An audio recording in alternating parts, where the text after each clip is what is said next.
ਸੋ ਅੱਜ ਦੀਆਂ ਮੇਨ ਖਬਰਾਂ ਵੱਲ ਚੱਲੀਏ ਤੇ ਇੱਕ ਟਾਈਮ ਦੇ ਉੱਤੇ ਪ੍ਰੈਜ਼ੀਡੈਂਟ ਟਰੰਪ ਉਹਨਾਂ ਨੇ ਇਹ ਕਿਹਾ ਸੀ ਵੀ ਬਹੁਤ ਥੋੜੇ ਘੰਟਿਆਂ ਦਾ ਸਮਾਂ ਹੈਗਾ ਇਰਾਨ ਦੇ ਕੋਲ ਸਟੇਟ ਆਫ ਹਾਰਮੋਜ਼ ਜੋ ਆ ਉਸ ਨੂੰ ਖੋਲ ਦਿੱਤਾ ਜਾਵੇ, ਨਹੀਂ ਤਾਂ ਅਸੀਂ ਤੁਹਾਨੂੰ ਪੂਰੀ ਤਰ੍ਹਾਂ ਜਿਹੜੀ ਆ ਤੁਹਾਡੀ ਸਿਵਲਾਈਜੇਸ਼ਨ ਖਤਮ ਕਰ ਦਾਂਗੇ। ਉਸ ਤੋਂ ਬਾਅਦ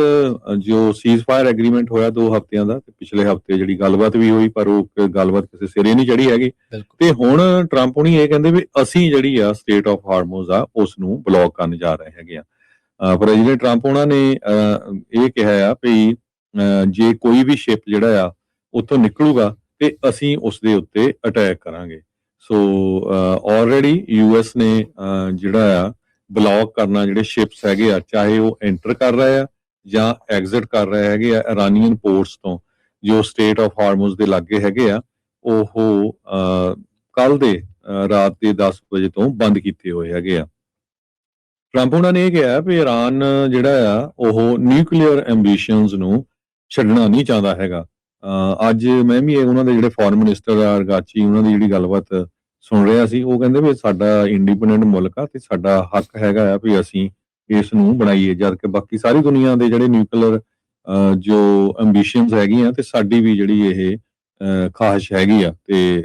ਅਸੀਂ ਬਹੁਤ ਲੰਮੇ ਸਮੇਂ ਤੋਂ ਇਹਦੇ ਤੇ ਕੰਮ ਕਰ ਰਹੇ ਹੈਗੇ ਆ। ਸਾਡੇ ਸਾਇੰਟਿਸਟ ਬਹੁਤ ਮਾਰੇ ਜਾ ਚੁੱਕੇ ਹੈਗੇ ਇਸ ਚੱਕਰ 'ਚ, ਅਸੀਂ ਉਸ ਨੂੰ ਨਹੀਂ ਛੱਡਾਂਗੇ। ਤੇ ਜਿਹੜੇ ਸਟਾਕ ਦੇ ਫਿਊਚਰਸ ਆ ਉਹ ਕਾਫੀ ਡਾਊਨ ਗਏ ਹੈਗੇ ਆ। ਕਰੂਡ ਆਇਲ ਦੀਆਂ ਕੀਮਤਾਂ ਇੱਕ ਵਾਰੀ ਫੇਰ ਉੱਪਰ ਚਲ ਗਈਆਂ ਕਿਉਂਕਿ ਸੋ ਫਾਰ ਇਹ ਲੱਗ ਰਿਹਾ ਕਿ ਜਿਹੜੀ ਡੀਲ ਆ ਕਿਸੇ ਤਰ੍ਹਾਂ ਦੀ ਜਿਹੜੀ ਪੀਸਫੁਲ ਡੀਲ ਆ ਉਹ ਨਹੀਂ ਹੋ ਰਹੀ ਹੈਗੀ। 21 ਘੰਟੇ ਜਿਹੜੀ ਗੱਲਬਾਤ ਆ ਉਹ ਪਾਕਿਸਤਾਨ ਦੇ ਵਿੱਚ ਹੋਈ ਸੀਗੀ। ਉਹਦੇ ਵਿੱਚ ਇਰਾਨ ਦਾ ਨਿਊਕਲੀਅਰ ਐਨਰਿਚਮੈਂਟ ਨੂੰ ਚਾਲੂ ਰੱਖਣਾ ਤੇ ਹੋਰ ਜਿਹੜੇ ਇਸ਼ੂ ਸੀ ਉਹਨਾਂ ਦੇ ਉੱਤੇ ਜਿਹੜੇ ਅਮਰੀਕਾ ਵਾਲੇ ਨਹੀਂ ਮੰਨੇ ਹੈਗੇ। ਸੋ ਪ੍ਰੈਸ਼ਰ ਇਰਾਨ ਦੇ ਉੱਤੇ ਪਾਇਆ ਜਾ ਰਿਹਾ, ਜਿਹੜਾ ਤੇਲ ਦਾ ਰਾਊਟ ਹੈਗਾ ਆ ਉਹ ਉੱਥੋਂ ਕੱਢਿਆ ਜਾਵੇ, ਪਰ ਪੀਸਫੁਲ ਨੈਗੋਸੀਏਸ਼ਨ ਜਿਹੜੀਆਂ ਆ ਉਹ ਫੇਲ ਹੋ ਚੁੱਕੀਆਂ ਹੈਗੀਆਂ। ਸੋ ਜਿਸ ਤਰ੍ਹਾਂ ਮੈਂ ਤੁਹਾਨੂੰ ਪਹਿਲਾਂ ਦੱਸਿਆ ਵੀ ਕਹਿੰਦੇ ਭਈ ਤਹਿਰਾਨ ਨੂੰ ਅਸੀਂ ਦੁਨੀਆ ਨੂੰ ਲੁੱਟਣ ਨਹੀਂ ਦੇਵਾਂਗੇ। ਟਰੰਪ ਉਹਨਾਂ ਨੇ ਇਹ ਕਿਹਾ ਵੀ ਇਹ ਨਹੀਂ ਹੋ ਸਕਦਾ ਵੀ ਇਰਾਨ ਵਾਲੇ ਉੱਥੋਂ ਜਿਹੜੇ ਸ਼ਿਪ ਲੰਘ ਰਹੇ ਆ ਉਹਨਾਂ ਦੇ ਉੱਤੋਂ ਕਿਸੇ ਤਰ੍ਹਾਂ ਦਾ ਟੋਲ ਟੈਕਸ ਜਾਂ ਪੈਸੇ ਚਾਰਜ ਕਰਨ। ਯੂਐਸ ਦੀ ਸੈਂਟਰਲ ਕਮਾਂਡ ਨੇ ਇਹ ਕਿਹਾ ਆ ਵੀ ਅਮਰੀਕਨ ਫੋਰਸਿਸ ਜੋ ਆ ਉਹ ਬਿਲਕੁਲ ਉੱਥੇ ਜਿਹੜੀਆਂ ਦੇਖ ਰਹੀਆਂ ਹੈਗੀਆਂ ਤੇ ਕਿਸੇ ਨੂੰ ਅਸੀਂ ਲੰਘਣ ਨਹੀਂ ਦੇ ਰਹੇ ਹੈਗੇ। ਤੇ ਕਹਿੰਦੇ ਵੀ ਇਹ ਜਿਹੜਾ ਬਲੌਕੇਡ ਕੀਤਾ ਗਿਆ ਹੈਗਾ ਇਹ ਸਾਰੇ ਦੁਨੀਆ ਦੇ ਜਿਹੜੇ ਵੈਸਲਸ ਆ, ਨੋ ਮੈਟਰ ਜਿਹੜੀ ਮਰਜ਼ੀ ਮੁਲਕ ਦਾ ਹੋਵੇ, ਉਹਨਾਂ ਲਈ ਕੀਤਾ ਗਿਆ ਹੈਗਾ, including Iranian port on the Arabian Gulf ਤੇ ਗਲਫ ਆਫ ਓਮਾਨ ਦੇ ਵਿੱਚ। ਜੀ ਬਿਲਕੁਲ, ਦੁਨੀਆ ਭਰ ਦੇ ਵਿੱਚ ਇਹ ਚਰਚਾ ਚੱਲ ਪਈ ਹੈ ਕਿ ਅਮਰੀਕਾ ਨੇ ਇਸ ਜੰਗ ਦੇ ਵਿੱਚੋਂ ਖੱਟਿਆ ਕੀ ਹੈ, ਅਮਰੀਕਾ ਨੂੰ ਪ੍ਰੈਸ਼ਰਾਈਜ਼ ਕਿਉਂ ਕੀਤਾ ਗਿਆ। ਡੋਨਾਲਡ ਟਰੰਪ ਦੇ ਜਿਹੜੇ ਬਿਆਨ ਨੇ ਉਹਨਾਂ ਦੇ ਉੱਤੇ ਲਗਾਤਾਰ ਦੁਨੀਆ ਭਰ ਦੇ ਵਿੱਚ ਇਸ ਗੱਲ ਦੇ ਉੱਤੇ ਚਰਚਾ ਹੋ ਰਹੀ ਹੈ ਕਿ ਡੋਨਾਲਡ ਟਰੰਪ ਕੀ ਜਿਹੜਾ ਉਹ ਚਾਹੁੰਦੇ ਨੇ। ਅਸਲ ਦੇ ਵਿੱਚ ਜਦੋਂ ਨੈਗੋਸ਼ੀਏਸ਼ਨਸ ਕਿਸੇ ਸਿੱਟੇ ਤੇ ਨਹੀਂ ਪਹੁੰਚੀਆਂ ਤਾਂ ਈਰਾਨ ਨੇ ਜਿਹੜਾ ਆਪਣਾ ਸਟੈਂਡ ਸੀ ਉਹ ਦੁਹਰਾਇਆ ਸੀ। 10 ਨੁਕਾਤੀ ਜਿਹੜਾ ਏਜੰਡਾ ਸੀ ਉਹਨਾਂ ਦਾ, ਉਹਦੇ ਤੇ ਜਿਹੜੀ ਉਹਦਾ ਸਟੈਂਡ ਆ ਉਹ ਕਾਇਮ ਆ। ਇਸੇ ਕਰਕੇ ਹੁਣ ਜਿਹੜੀ ਦੁਨੀਆ ਭਰ ਦੇ ਵਿੱਚ ਇੱਕ ਨਵਾਂ ਸਮੀਕਰਨ ਬਣਦਾ ਜਾ ਰਿਹਾ। ਲੋਕ ਇਹ ਕਹਿ ਰਹੇ ਨੇ ਕਿ ਅਸਲ ਦੇ ਵਿੱਚ ਇਜ਼ਰਾਈਲ ਨੇ ਅਮਰੀਕਾ ਨੂੰ ਇਸ ਜੰਗ ਦੇ ਵਿੱਚ ਫਸਾ ਦਿੱਤਾ ਤੇ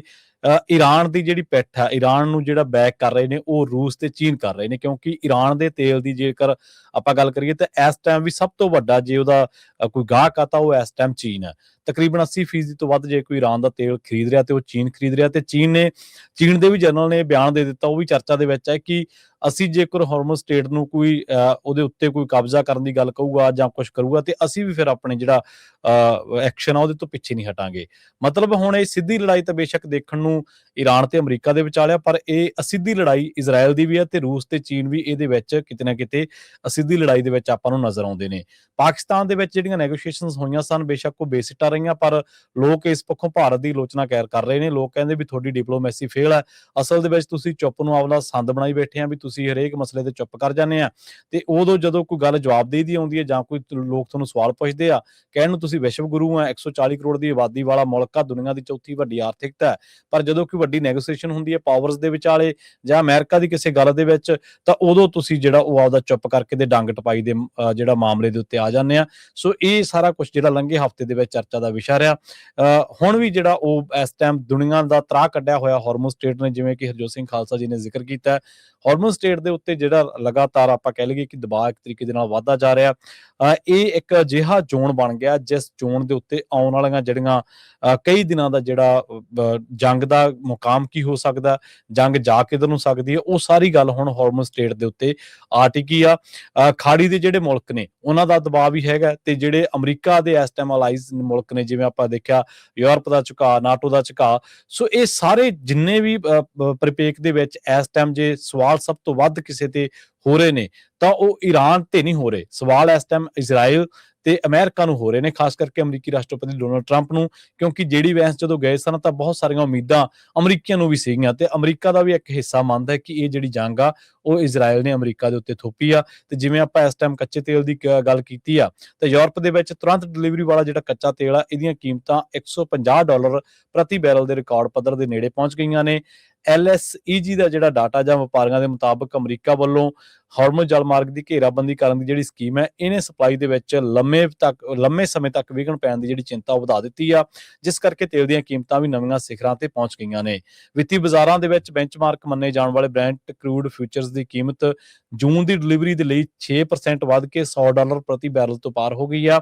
ਇਹ ਵਾਧਾ ਕਹਿੰਦੇ ਉਦੋਂ ਦੇਖਣ ਨੂੰ ਮਿਲ ਰਿਹਾ ਜਦੋਂ ਵਾਸ਼ਿੰਗਟਨ ਅਤੇ ਤਹਿਰਾਨ ਦੇ ਵਿਚਾਲੇ ਜੰਗ ਖਤਮ ਕਰਨ ਦੇ ਲਈ ਕੋਈ ਸਮਝੌਤਾ ਨਾ ਹੋਣ ਤੋਂ ਬਾਅਦ ਅਮਰੀਕੀ ਜਲ ਸੈਨਾ ਨੇ ਈਰਾਨ ਦੇ ਰਾਹੀਂ ਹਾਰਮੋਜ਼ ਜਲਮਾਰਗ ਤੋਂ ਆਉਣ ਵਾਲੇ ਜਹਾਜ਼ਾਂ ਨੂੰ ਰੋਕਣ ਦੀ ਤਿਆਰੀ ਕਰ ਲਈ ਹੈ। ਹਾਲਾਂਕਿ ਅਜੇ ਇਹ ਵੀ 2008 ਦੇ ਵਿੱਚ ਬਣੇ $147 ਦੇ ਸਰਵਕਾਲੀ ਰਿਕਾਰਡ ਤੋਂ ਤਾਂ ਘੱਟ ਆ, ਪਰ ਹੁਣ ਕਹਿੰਦੇ ਜਿਹੜਾ ਡਿਲੀਵਰੀ ਵਾਲਾ ਤੇਲ ਆ, ਖਾਸ ਕਰਕੇ ਤੁਰੰਤ ਡਿਲੀਵਰੀ ਜਿਹਨੂੰ ਆਪਾਂ ਫਿਜ਼ੀਕਲ ਕਰੂਡ ਕਹਿ ਦਿੰਦੇ ਆ, ਉਹਦੀਆਂ ਕੀਮਤਾਂ ਵੀ ਜਿਹੜੀਆਂ ਉਹ ਬਹੁਤ ਜ਼ਿਆਦਾ ਵੱਧ ਗਈਆਂ ਨੇ। 28 ਫਰਵਰੀ ਨੂੰ ਜੰਗ ਸ਼ੁਰੂ ਹੋਈ ਸੀ ਤੇ ਉਸ ਤੋਂ ਬਾਅਦ ਹਾਰਮੋਜ਼ ਦੇ ਪ੍ਰਭਾਵਸ਼ਾਲੀ ਢੰਗ ਦੇ ਨਾਲ ਬੰਦ ਹੋਣ ਕਰਕੇ ਜਿਹੜਾ ਉਹ ਯੂਰਪ ਅਤੇ ਏਸ਼ੀਆ ਦੇ ਖਰੀਦਦਾਰ ਜਿਹੜੇ ਨੇ ਉਹ ਤੇਲ ਦੀ ਸਪਲਾਈ ਸੁਰੱਖਿਅਤ ਕਰਨ ਲਈ ਜਦੋਜਹਿਦ ਕਰ ਰਹੇ ਨੇ। ਉੱਤਰੀ ਸਾਗਰ ਦੇ ਜਿਹੜੇ ਫੋਰਟਿਸ ਕਰੂਡ ਆ, ਉਹਦੀ ਕੀਮਤ ਸੋਮਵਾਰ ਨੂੰ $148 87 ਸੈਂਟ ਪ੍ਰਤੀ ਬੈਰਲ ਤੱਕ ਪਹੁੰਚ ਗਈ ਹੈ, ਜੋ 2008 ਦੇ ਸਿਖਰ ਪੱਧਰ ਤੋਂ ਵੀ ਜਿਹੜਾ ਉਹ ਉੱਤੇ ਆ। ਇਸੇ ਤਰ੍ਹਾਂ ਸਪੈਨਿਸ਼ ਤੇਲ ਕੰਪਨੀ ਜਿਹੜੀ ਆ ਰੈਪਸੋਲ, ਉਹਨਾਂ ਦੇ CEO ਜੋਸੂ ਸ਼ੋਨ ਇਮਾਜ ਨੇ ਇਹ ਗੱਲ ਕਹੀ ਹੈ ਕਿ ਫਿਜ਼ੀਕਲ ਲੈਣ ਦੇਣ ਬਹੁਤ ਜ਼ਿਆਦਾ ਦਬਾਅ ਦੇ ਹੇਠ ਹੈ। ਇਹ ਸਥਿਤੀ ਦਰਸਾਉਂਦੀ ਹੈ ਕਿ ਮੱਧ ਪੂਰਬ ਤੋਂ ਬਾਹਰਲੇ ਤੇਲ ਦੀ ਭਾਰੀ ਮੰਗ ਆ ਜਿਹੜੀ ਉਹ ਕੀਮਤਾਂ ਨੂੰ ਵਧਾ ਸਕਦੀ ਆ।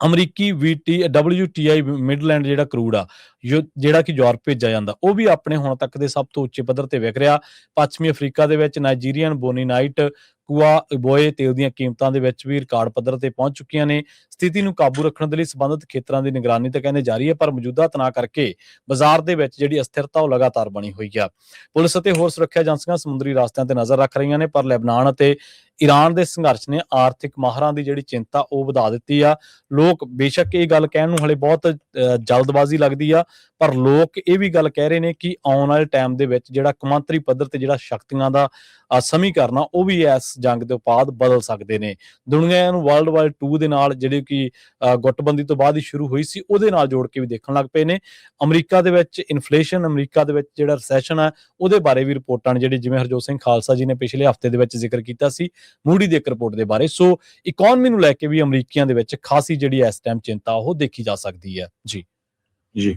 ਸੋ ਬਿਲਕੁਲ ਇਸ ਸੰਬੰਧ ਦੇ ਵਿੱਚ ਜਿਹੜੇ ਬ੍ਰਿਟੇਨ ਦੇ ਪ੍ਰਾਈਮ ਮਿਨਿਸਟਰ ਹੈਗੇ ਆ, ਜੀ ਬਿਲਕੁਲ, ਉਹਨਾਂ ਨੇ ਕਿਹਾ ਵੀ ਅਸੀਂ ਇਸ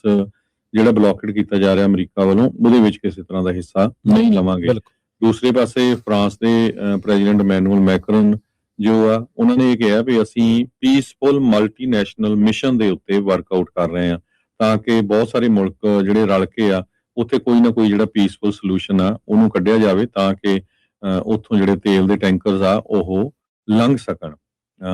ਤੇ ਜਿਹੜੇ ਅਮਰੀਕਾ ਦੇ ਨਾਲ ਜਿਹੜਾ ਹਜੇ ਤੱਕ ਕਿਸੇ ਨੇ ਜਿਹੜਾ ਸਾਥ ਆ ਉਹ ਨਹੀਂ ਦਿੱਤਾ। ਦੂਸਰੇ ਪਾਸੇ ਇਰਾਨ ਵਾਲੇ ਕਹਿੰਦੇ ਆ ਵੀ ਜੇ US ਦੇ ਜਿਹੜੇ ਵਾਰਸ਼ਿਪਸ ਆ ਉੱਥੋਂ ਲੰਘਦੇ ਆ ਤੇ ਅਸੀਂ ਉਹਦਾ ਜਿਹੜਾ ਆ ਚੰਗਾ ਤਕੜਾ ਰਿਸਪੌਂਸ ਉਹਦੇ ਉਲਟ ਦੇਵਾਂਗੇ,